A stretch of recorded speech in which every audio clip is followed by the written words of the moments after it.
It was marketed as a muscle truck, the first rear-wheel drive V8 powered machine that Shelby built since the 1960s. This one behind me is a bit of a Frankenstein, making this actually a three-car test. The Dodge Dakota pickup, the Dodge Dakota Sport pickup, which was the convertible, and the Dodge Shelby Dakota, of which they only made 1,500. Behind me is number 379. But it's a convertible. How did it get that way? And what do I think of this whole Dodge Dakota thing? Let's find out. In terms of looks, the Dodge Shelby Dakota Sport is really a rare bird. The standard Shelby Dakota was a bit over the top, with racy S-shaped Shelby graphics along the side and the back, as well as a combo cosmetic supportive brace slash roll bar looking contraption behind the passenger area. This one is a bit scaled down, sort of a sleeper, with the graphics and badges removed. The only clues to what it really is are the Shelby wheel covers and the V8 graphic right there. To me, it really looks awesome from any angle. And with either the top up or down. With the top down, there's a bit of an intrusion into the bed, but it's not so bad. Although this is the Shelby Dakota, the usual sport versions and standard Dakotas came with this interior. It featured a tilt wheel, cruise control, bucket seats, and basically everything you see here. The Shelby version featured a red interior with a custom steering wheel and a bench seat. Everything was red and red only. I do have most of the original Shelby interior for sale if anyone's interested. I prefer this version because you do get this nice center console which has deep storage and, like I said, some creature comforts like cruise control. But basically this is a standard design for the late 80s. Although it does feature something you never really see, 2 cup holders. Very cool. There's more storage here, controls for the power windows and door locks on the door. You get kind of a corduroy feeling there with that nice little accent piece here. Don't personally like that feeling, but otherwise you get the standard vinyl and sort of 80s materials. This dash is cracked like many of them do, but it does have a nice cassette radio and a nice ventilation system, cigarette lighter, ashtray, all the creature comforts. You get this nice meaty Chrysler Dodge steering wheel and a big tachometer, speedometer, fuel gauge, voltmeter, oil pressure, and temperature gauge too.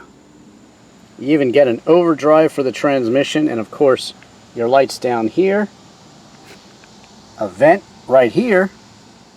Surprisingly, it is possible to store a bit of stuff behind the seats, which is a good thing. So basically for the 80s, everything you need, plus even a little bit more. Powering this Shelby Dakota is a 318 cubic inch, 5.2 liter fuel injected V8, which fits in a space that was built for the stock 3.9 liter V6, which made 125 horsepower. The Shelby V8 produces 175 horsepower and 270 pound-feet of torque, which is good for a 0 to 60 time of around 8 seconds, thanks to its limited slip differential. While that might not sound very fast today, it was screaming fast for a truck in 1989. The quarter mile was accomplished in 16.2 seconds at 85 miles per hour. Fuel economy was rated about 15 miles per gallon overall for the V8, and you could get up to around 20 miles per gallon with the 4-cylinder manual version. 4x4 was also an option for the non-Shelby Dakotas.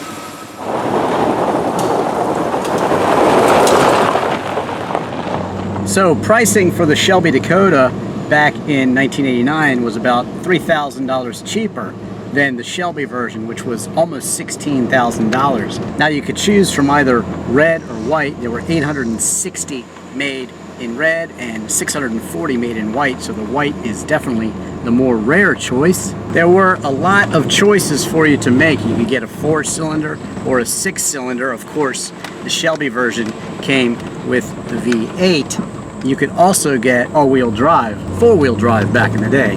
4x4 they used to call them. But you did get anti-lock brakes in the Shelby, and you also got a slightly different position for the cooling fan. It had to be moved up to the front, and it was electronic. It had to make compensation for the size of the V8 engine. Now today, if you want to pick up a Dodge Dakota, well, you're looking at probably anywhere from $1,500 for the basic version.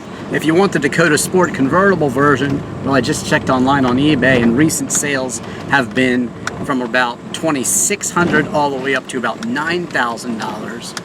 And for the Dakota Shelby version here, well, those are going from about $3,600 to about $15,000 depending on condition. So you can get yourself a Dakota for actually very fair money, and you can get it any way you like it, which is cool. Now, the first generation of the Dakota came around in 1987, and it lasted until 96. Why the longevity? Well, because it's really a versatile truck. It's compact, and that's really why it was built. The Japanese trucks were very popular. They came out and sold in great numbers in the US, so Dodge, of course, wanted to get into the game, and they did a great job offering a lot of versatility with the Dakota here, and it really is versatile. You can definitely customize these trucks. They built a lot of them, and that's one of the great things about it. If you want to lift it, you can. If you want to build a mutter out of it, you can. If you want to take it off-road, have a great time, you can. Or if you just want to trick it out and make it custom, lower it, you can do that too. And that's what's really great about the Dakota here. Customization. You can really make it your own. You can use it like a truck. You can tow with it. You can certainly haul a lot of stuff with it, like I've done with this one. It's really very versatile. But I do really love the fact that you can just cruise with the top down, and you really get a lot of crazy looks from people who just don't know what it is. And speaking of making it your own, well, this example certainly is very unique. I've only seen one other convertible Shelby Dakota, and just in pictures. This one started out as number 379 and basically was sitting in front of the owner's house, and it got hit, so it was totaled. The person I bought it from then went ahead and customized it, kept all the Shelby running gear, the limited slip, the rear ABS brakes, and went ahead and combined it with the Dakota Sport body to make it a convertible along with the interior. So this one really is a Frankenstein, but I just absolutely love it. The name Dakota means friend or ally in the Sioux Indian language, and this truck really has been my friend. I just love it. It's a California truck, and it really is special and very unique. It's surprisingly grippy in the turns, and it's certainly powerful. Once that V8 gets up and goes, it's definitely very fun. And a bit loud too. Towing capacity ranges from 2,000 to 5,000 pounds, depending on which article you read, and of course which engine you have. It's a surprisingly quiet cockpit with the top down, and it's actually quite nice because really the windscreen is very high.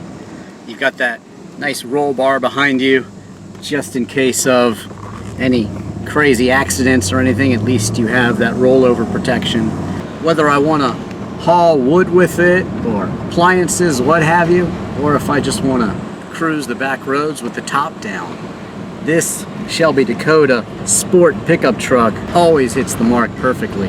And you always get people saying, oh my god, it's a convertible truck, and they just kind of absolutely freak out looking at it. People seem to love it, and I love it too. There's really nothing else on the road that's a pickup truck that comes close for the money. Of course, you did have that Chevy that was produced, but that is a hardtop retractable convertible, but it's more expensive than this one. And this one really is a bare bones truck that's also very sporty. So to me, it's an all around excellent truck, and I just really love it.